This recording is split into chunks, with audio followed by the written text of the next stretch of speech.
Hello, everyone.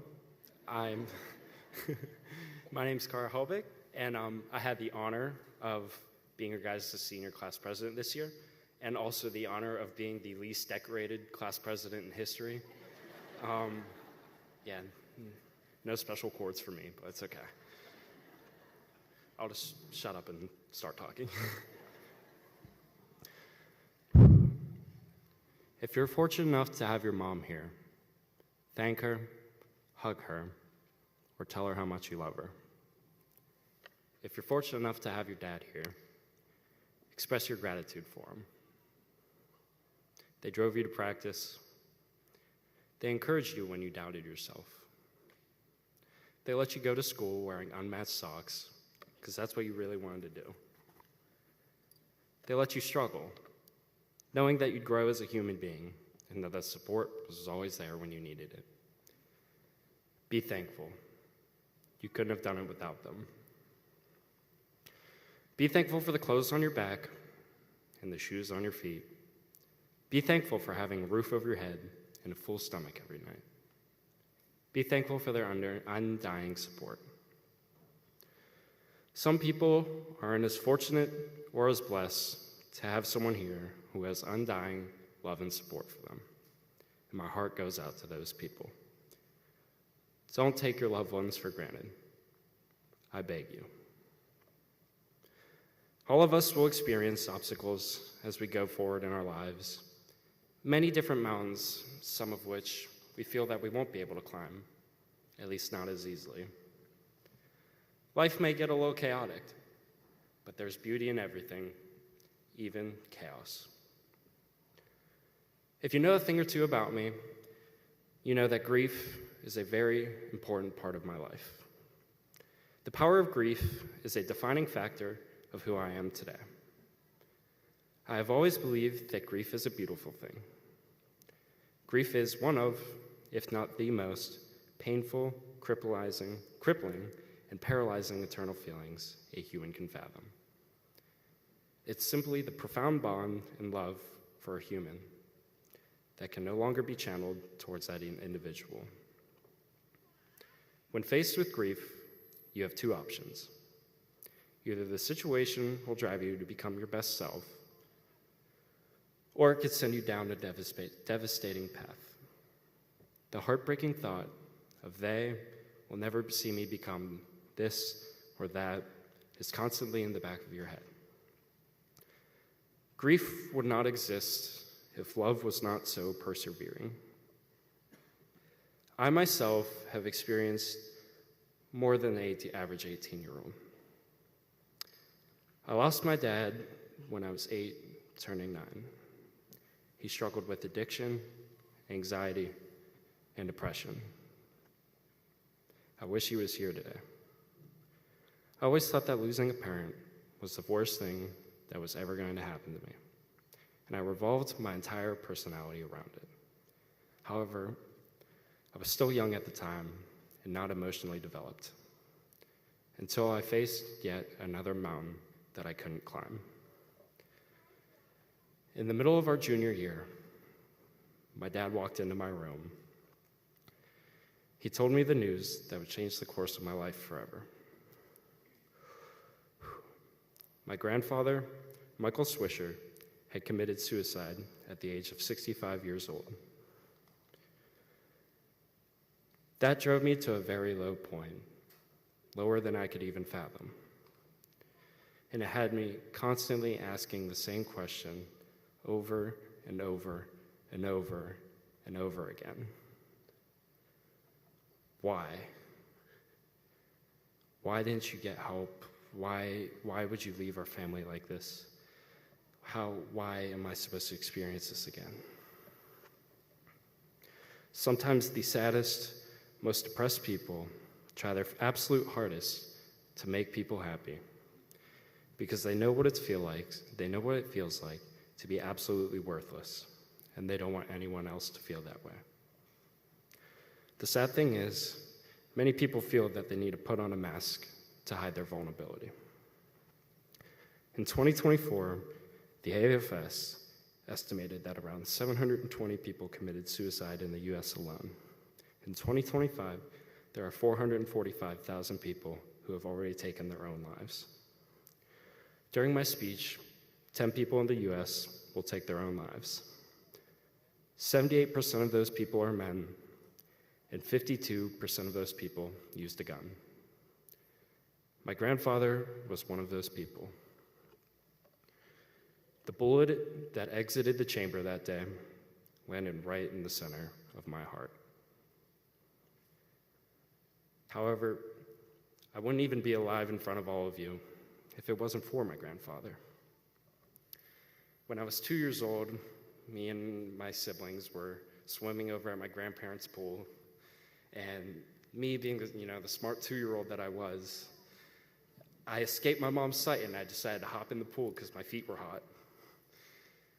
Problem was, I didn't know how to swim. My grandmother got me out of that pool, but my grandpa was the one who gave me CPR and saved my life that day.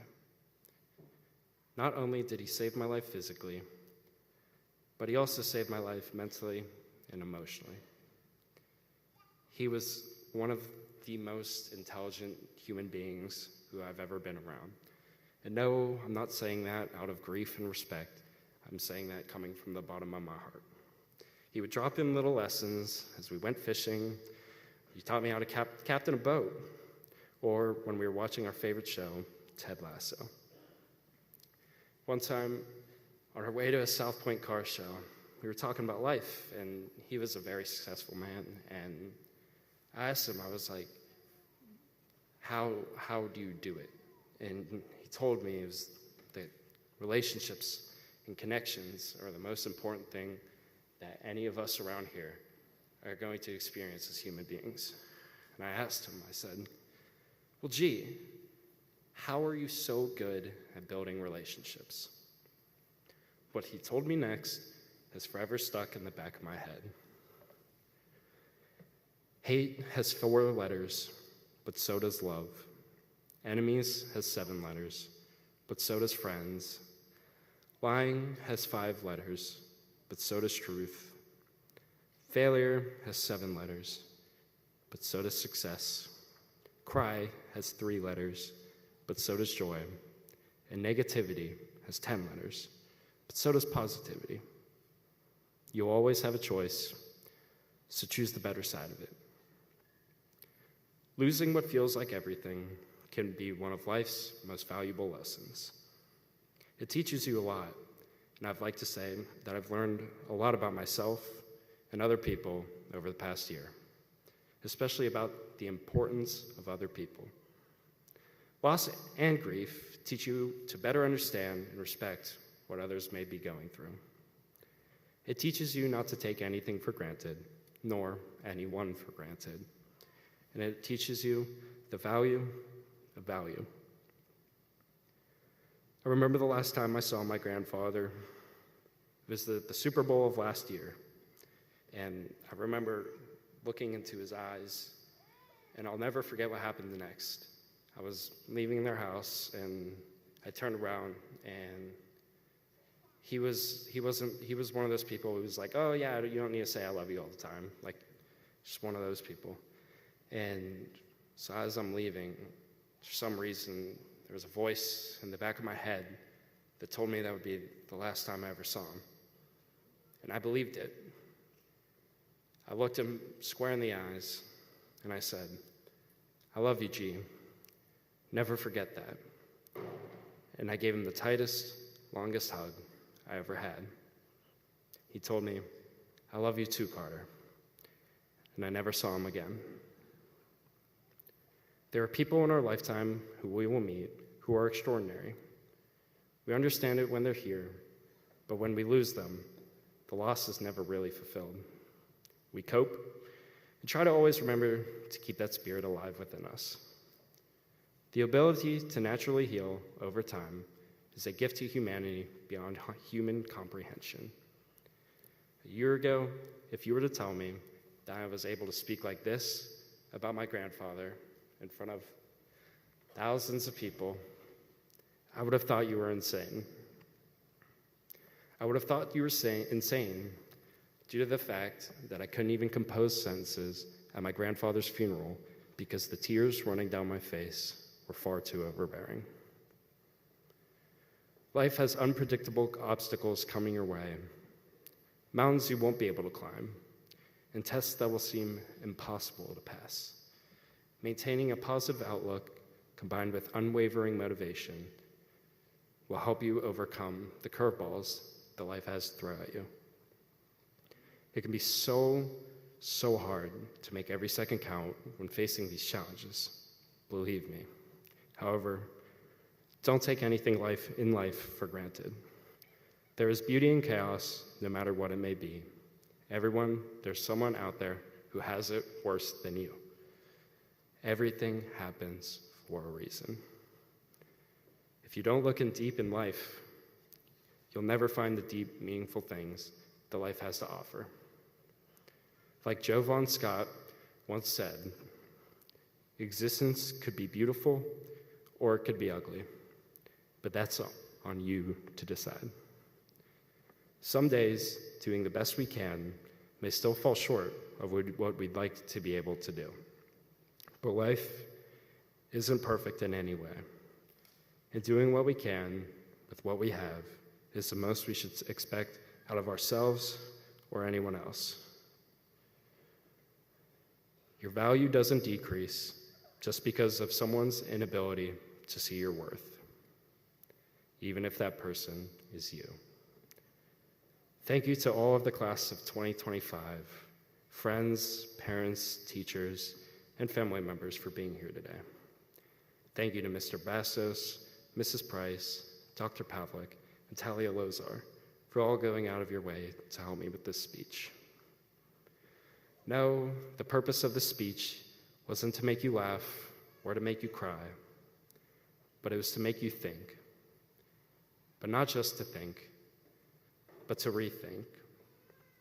Rethink all of the times where you judge people without knowing the full story, and take the time to reflect and better yourself, because that's what humanity needs.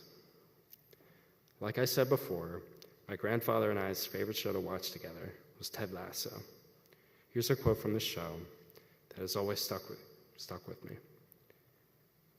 I hope that either all of us or none of us are judged by the actions of our weakest moments, but rather by the strength we show when and if we are given a second chance. You are loved, and never lose sight of that. You can climb that mountain, and you can pass that test. Time heals all. Rest in peace, Joshua Kane Petragus. Rest in peace, Michael M. Swisher. Thank you.